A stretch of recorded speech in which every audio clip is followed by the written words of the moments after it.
எங்க ஒரு பொண்ணு தெரியாம கரண்ட் கம்பத்து மேல கை வச்சு இவளுக்கு நல்லா ஷாக் அடிச்சிட்டு இருக்கு. சோ இப்படி இவளுக்கு ஷாக் அடிச்சிட்டு இருக்கும்போது அப்ப அந்த வழியா வந்த ஒருத்தன் இதை பார்த்துட்டு ஐயோ எப்படி உங்களை காப்பாத்துது அப்படின்னு சொல்லிட்டு கீழே பார்த்தா கீழே அவளோட கிளவுஸ் ஒண்ணு இருக்கு, அது கூடவே கட்டுக்கட்டா பணம் இருக்கு. சோ இந்த பணத்தை பார்த்தவன் பணத்து மேல இருக்க ஆசையினால இவளை காப்பாத்தாம இவளை அப்படியே விட்டுட்டு இந்த பணத்தை மட்டும் எடுத்துட்டு அங்கிருந்து ஓடிறான். சோ அப்படி இவன் ஓடிற அப்புறம் பார்த்தா இவ இவ்வளவு நேரமா ஷாக் அடிச்ச மாதிரி நடிச்சிட்டு இருந்திருக்கா. சோ இப்ப என்ன பண்றானா திரும்ப கட்டுக்கட்டா பணத்தை எடுத்து கீழே போட்டுட்டு திரும்ப ஷாக் அடிக்கிற மாதிரி நடிக்க ஆரம்பிச்சா. சோ அப்படி இவ திரும்ப ஆக்டிங் பண்ணிட்டு இருக்கும் போது அந்த வழியா ஒரு பொண்ணு ஒருத்தி வரா. அப்படி வந்தவ திரும்ப ஐயோ எப்படி இவளை காப்பாத்துறது அப்படின்னு சொல்லிட்டு கீழே பார்த்தா கீழே வழக்கம் போல அது பணம் இருக்கு. சோ அப்படி பணத்தை பார்த்தவ இவ்வளவு அவன மாதிரி அந்த பணத்து மேல இருக்க ஆசையினால அந்த பணத்தை மட்டும் எடுத்துக்கிட்டு இவளை அப்படியே விட்டுட்டு அங்கிருந்து ஓடிறான். சோ இப்போ மறுபடியும் என்னடா ஒருத்தங்க கூட நம்மளை காப்பாற்ற மாட்டேன் அப்படின்னு சொல்லிட்டு என்ன பண்றானா திரும்ப வழக்கம் போல கட்டுக்கட்டா பணத்தை எடுத்து கீழே போட்டு ஆக்டிங் ஆரம்பிச்சிடறா. சோ இப்போ திரும்ப ஆக்டிங் பண்ணிட்டு இருக்க அப்ப இவங்களுக்கு பின்னாடியே ஒருத்தர் வராரு, கூடவே அவரோட பொண்ணை கூட்டு வராரு. அப்படி வந்தவர் இவங்களை பார்த்ததும் இவரும் பணத்தை பாக்குறாரு. ஆனா இவருக்கு வந்துட்டு அந்த பணத்து மேல ஆசை இல்ல போல. இவங்களை எப்படி காப்பாற்றணும் அப்படின்னு சொல்லிட்டு அங்க இருக்க ஒரு கட்டையை எடுத்து கரண்ட் கம்பத்துல இருக்க அந்த கையை வளைக்க விட்டு இவங்களை எப்படி காப்பாத்திறாரு. அப்படி காப்பாத்திட்டு எங்க உங்களுக்கு ஒண்ணு இல்லையே அப்படின்னு சொல்லிட்டு கேட்டுட்டு இருக்கும் போது அப்ப பின்னாடி அந்த குட்டி பொண்ணு வந்துட்டு இந்த பணத்தை பார்த்துட்டு அப்போ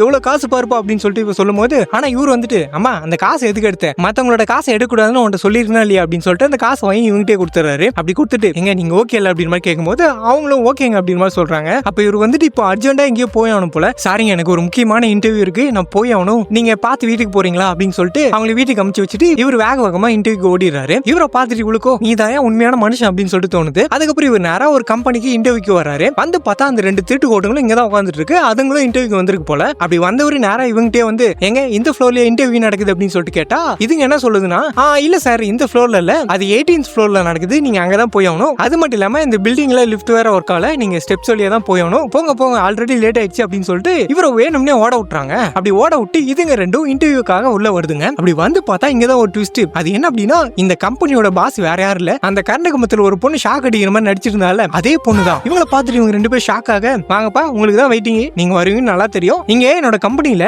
ஒருத்தரோட கேரக்டர் தான் முன்னுரிமை, மத்தபடி இந்த ஸ்கில் எக்ஸ்பீரியன்ஸ் எல்லாம் அடுத்தது தான். சோ அதுபடி பார்த்தா நீங்க ரெண்டு பேரும் எப்பயும் ஃபெயில் ஆயிட்டீங்கப்பா, உங்க ரெண்டு பேருக்கு என் கம்பெனில வேலை கிடையாது, நீங்க போலாம் அப்படின்னு சொல்லிட்டு இவங்க சொல்லிட்டு இருக்கும்போது அப்போ நம்மளால இவங்க சொன்னது கேட்டு 20th ஃப்ளோர் வரைக்கும் ஓடி வந்து டயர்டா உள்ள வந்துட்டு எங்க இங்க தானே இன்டர்வியூ நடக்குது, அப்புறம் எதுக்கு இங்க போய் சொன்னீங்க அப்படின்னு சொல்லிட்டு கேட்டுட்டு இருக்கும்போது அப்ப இதை கேட்ட பாஸ் வந்துட்டு ஓ இதெல்லாம் வேற இவங்க பண்ணாங்களா அப்படின்னு சொல்லிட்டு இங்க பாருங்க எனக்கு கோவம் வரதுக்குள்ள நான் செக்யூரிட்டி கூப்பிட்டு உங்க ரெண்டு பேரோட கழுத்தை பிடிச்சி வெளியே தள்ளுறதுக்குள்ள இங்க இருந்து ஓடிடுங்க அப்படின்னு மாதிரி சொல்ல இதை கேட்டு அவரும் கூட சேர்ந்து போறாரு. எங்க நீங்க எங்க போறீங்க, நீங்க எல்லாம் செலக்டட் தான் உள்ள வாங்க அப்படின்றாரு.